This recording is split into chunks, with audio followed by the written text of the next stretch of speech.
To Afghanistan. We can cross live now to Kabul to speak with our correspondent there, France Marty. France, the US envoy to Afghanistan has said that a framework peace with the Taliban is in the making. What, as far as we know, is in this deal? Thanks for having me. It is really difficult to say what exactly is in this deal as reports contradict each other. Media reports have cited some insider sources, but most of this, especially big parts, have been denied by either the Taliban or the Afghan government.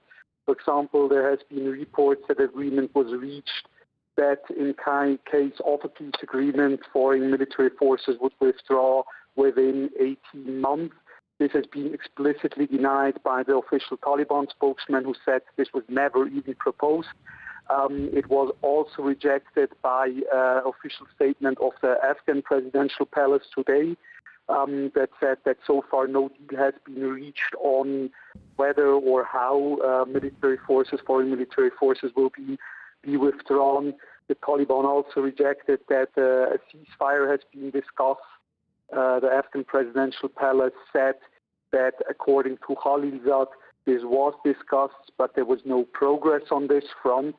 So there's a lot of contradicting information around, and it can't be said what exactly is in this framework. Given that the talks lasted for 6 days, it suggests that details were discussed.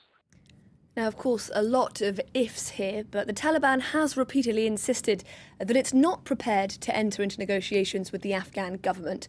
Surely that would have to change if this framework peace deal stands any chance of working. Yes, exactly. In fact, this is and has been since the beginning the big problem on progress, that the Taliban don't accept the Afghan government as even just representative of a part of Afghanistan, and that they refuse to talk with them, while on the other hand, of course, the Afghan government insists that it be included, but also the US side, Khalilzad, tweeted after the 6 days of talks that either everything is agreed on or nothing is agreed on, and that everything must include intra-Afghan dialogue also.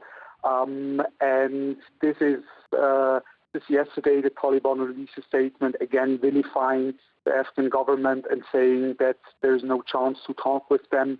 Today they released another text on their official website which stated that they are not only a political movement or a political group, that they are the one and only representative of the Afghan nation, which implicitly means we don't accept the Afghan government.